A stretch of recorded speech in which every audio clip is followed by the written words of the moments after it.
So Twitter has been on fire, right? It's been bought by Elon Musk, right? Yes. Have you heard about that? Yeah, a little And story. the big controversy is, is it better to have had this sort of authoritative board that hands out these blue checks, or is it better to have a service where you can, for money, verify yourself and sort of get this? I don't know if you get anything other than the Yeah, clip art of a yeah. blue check, And it but was pretty cryptic on how you even like get the blue check, and there was allegations that they were actually trying to get like some employees were getting bribes from people, like really high bribes. It was like well, $15,000 to kind of get the makes blue sense. check. It kind of makes sense. I mean, like if especially if they were ranking content based on the blue check, and there was no clear way to get a blue check or to retain one. But nevertheless, so people get real fired up about this whole thing. Like it's a topic that for some reason, like the management of Twitter is something that everybody really wants to weigh in on.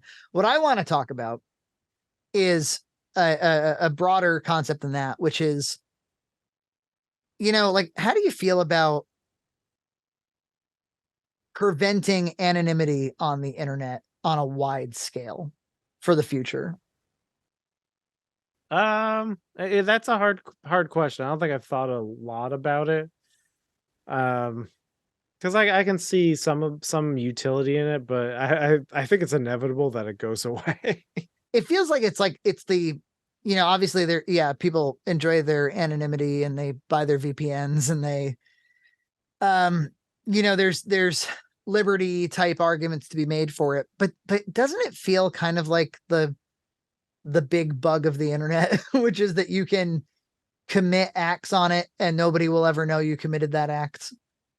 Yeah, I Like, mean, isn't that how cybercrime takes place? Like you could basically prevent phishing like permanently if you just made it so that when you sign up for a Gmail account, it had to be linked to something verifiable about you. yeah, something. The question is what? That's really that's where the liberty argument gets. It's like, so is it a government identifier? Is it a bank? It's like, Yeah, because banks will, they'll can verify can your, can somebody steal whatever this marker is and be yeah, you? Yeah, yeah. Are you still hackable? Right.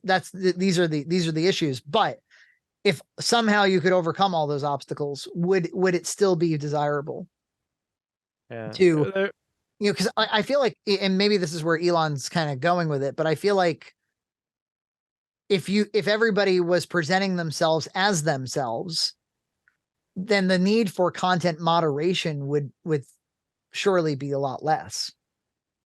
Yeah, but yeah, there's I don't know. I haven't thought about it enough to have a huge opinion. I naturally am very the libertarian side of things. Like, yeah, whatever, it's wacky, haha. But it's also dangerous, and that's the trade-off. Like, So, can you imagine that for the next 100 years it'll continue to just oh be no, it's like not going to. identity chaos? Yeah, right. No, it's not going to. You're gonna have a digital identity. It's gonna happen. And I see there is utility in not having one, just because yeah, I like my VPN. I want to steal something on the internet.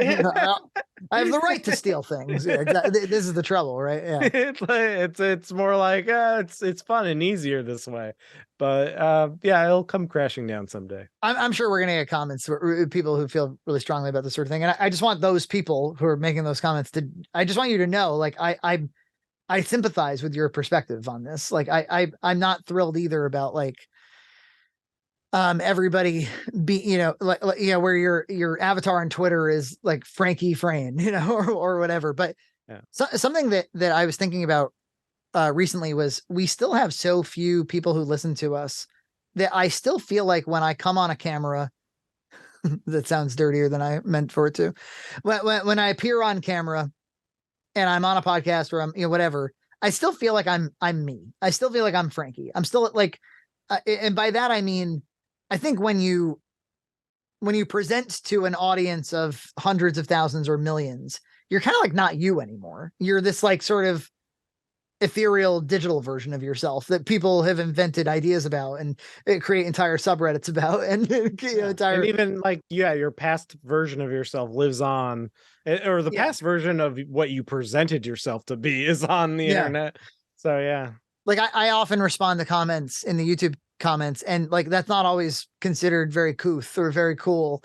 But like I like it because I still feel like I set up a camera, I recorded, I put it out, and then somebody talked to me, and then like I replied, like where that it's still human beings speaking to one another. I'm still like there's only one of me, and you can access him. There's something appealing to me about that. I don't know. Maybe I'm getting too heady about it, but you see what I'm saying? What I'm saying? Like there's No. it becomes a fictional version of you after a while. Yeah, well, that's true.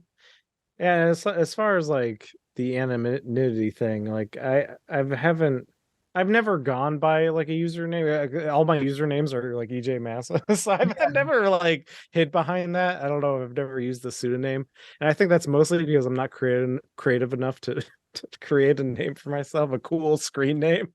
Then the question is like, what how would you handle like organizations that aren't LLCs? Like what Red Cow was Red Cow before we had an LLC. Like, how do I verify that I'm Red Cow? I'm just a YouTube channel. Would you use the YouTube channel as the verification? We're like, no, I'm represented, and then the YouTube channel ties back to an email address, and the email address ties back to a human being. Yeah. Would you do stuff like that? Then you're assigned your username at birth. This is the trouble. It's kind of already like that because I signed up for a Gmail address with Gloria's name, my 5-year-old. And I put her under, like, if you say that her birthday is below 18, they make you associate it with a grown-up account, and she has to be in a family account.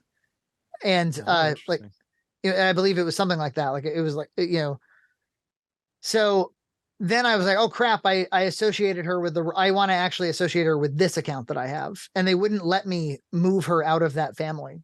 I couldn't do it. The only option is to delete her email address. And so I tried that. And then I was like, okay, I tried to create it with the same email address, like just newly after I deleted it. And they were like, nope, somebody's already taken that email address. I was like, oh, you fuckers. That should be easier. So there is a little bit of like, they kind of lock you in, if you're using like a minor's account and stuff. Yeah. There's simple things like that where it's like impossible, where I don't know, Anna like bought some Kindle books on her Amazon account that she never uses, but I have Amazon Prime. And it's like there's no like easy way to like just merge the account somehow, Yeah, a couple of them. Yeah, well, the whole idea that two people would share one account is kind of like that's going away too. It feels. I mean, multi-factor alone kind of blocks that. Yeah, well, yeah, that's like needs something to print at the library or something, but she emailed it to me, so she had to sign in at me, and then she's like, okay, and she texts me like, what does YouTube say? Like, when you type in this in YouTube, because you know how YouTube does that. Yeah. Oh yeah, like 9406. It's like, is this you signing in at the library? And then I have to text her what YouTube's telling me. Are you Cheesy Pizza? It's like this graphic. It's like I have to walk my wife through identity theft of me. Subscribe to Red Cow Entertainment on Patreon for full episodes every other week.